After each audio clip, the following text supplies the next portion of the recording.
পুণ্য অর্জনের আশায় গিয়ে পরিবারে নেমে এলো শোকের ছায়া। অসাবধানতায় প্রাণ গেল 14 বছরের কিশোরের। বেদনাদায়ক এই ঘটনাটি ঘটেছে জলপাইগুড়ি জেলার রাজগঞ্জ ব্লকের কুন্দর দিঘিতে। মৃত কিশোরের নাম বাপি রায়। সে আমবাড়ি চিন্তামোহন হাই স্কুলের নবম শ্রেণীর ছাত্র।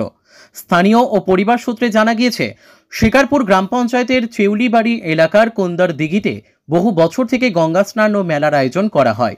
শনিবার হনুমান জয়ন্তীতে গঙ্গা স্নান ও রবিবার মেলার উদ্যোগ নেওয়া হয়েছে। সেই উপলক্ষে সকাল থেকে পুজো প্রাঙ্গণের পাশের পুকুরে অনেকে পুণ্য স্নান করেন। অন্যান্যদের মতো বন্ধুর সঙ্গে ওই পুকুরে স্নান করতে গিয়েছিল এলাকারই বাপি রায়।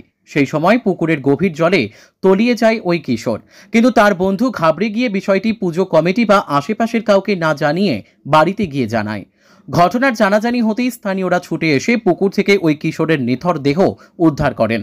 সঙ্গে সঙ্গে তাকে প্রথমে ফুলবাড়ির একটি বেসরকারি হাসপাতালে এবং পরে উত্তরবঙ্গ মেডিকেল কলেজ ও হাসপাতালে নিয়ে গেলে কর্তব্যরত চিকিৎসকরা মৃত বলে ঘোষণা করেন। পরিবার ও স্থানীয়দের অনেকের অভিযোগ, পুজো প্রাঙ্গণে পুলিশ ও পুজো কমিটির নজরদারি ছিল না। দুজন সিভিক ভলেন্টিয়ার সেখানে থাকলেও ঘটনার সময় তারাও খেয়াল করেনি। এই ঘটনায় পুজো কমিটির দিকেই অভিযোগের আঙ্গুল তুলেছেন মৃতের পরিবার। ঘটনার তদন্ত শুরু করেছে বেলাকোবা ফাঁড়ির পুলিশ। স্নান ছিল কুনুডিগিতে, ওখানে কালকে মেলা আছে, গঙ্গা স্নান ছিল। আজকে ভাই গেছে আর কি, ওখানে চান করতে গেছে।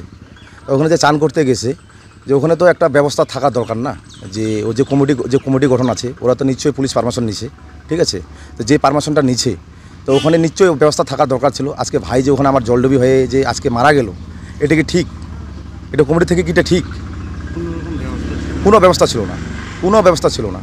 আমি আমি আমি কাজ করছি, আমি রেসর্টে ছিলাম। তো হঠাৎ করে ফোন আসলো যে আপনার ভাইয়ের এরকম জলডুবি আছে, ওকে খুঁজে পাওয়া যাচ্ছে না।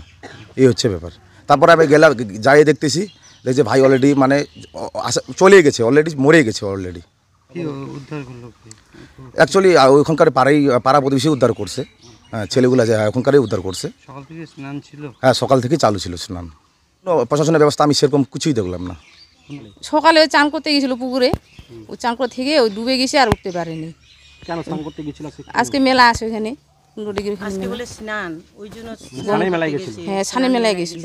আমার ওই যে বাচ্চাগুলো গেছিল সাথে, ওই যে বাচ্চাগুলো আসে বললো বলে তো ভাইটা এখনো পাওয়া যায় না, ওই জন্য আমরা জানলাম। না না না, ওখানে যায় না, আজকেই গেছে, আজকেই প্রথম গেছে, ও যায় না।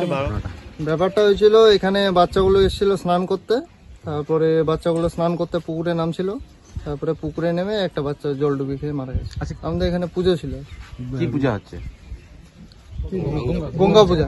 গঙ্গা পূজা স্নান ছিল আজকে? হ্যাঁ, গঙ্গা পূজা স্নান। ওই উপলক্ষে কি বাচ্চারা আসছিল? হ্যাঁ, গঙ্গা পূজা উপলক্ষে স্নান হয়, ওই স্নান করতেই আসছে পুকুরে। পুজো কমিটি হিসেবে ব্যবস্থা বলতে এখানে সবাই পুজো করে, তারপরে চারপাশে পুকুরের চারপাশে সবাই থাকে, তারপরে পুলিশ প্রশাসন লোক দিয়েছে, তারা থাকে। যখন বাচ্চারা মানে স্নান করছিল তখন কি পুলিশ ছিল? হ্যাঁ ছিল। তারা দেখেনি বাচ্চারা যে এখানে ছিল? ওরা দূরে দাঁড়িয়ে ছিল, তো ওরা অতটা লক্ষ্য করেনি। আর মেন ব্যাপার ছিল, যারা নাম ছিল তারাও অতটা অ্যাক্টিভ ছিল না, ওরা বুঝতে পারেনি অত যে বাচ্চাটা ডুবে গেছে। দুজন কি পুলিশ ছিল না সিভিক ছিল? Civic volunteer. পুলিশ কেউ ছিল না? না না।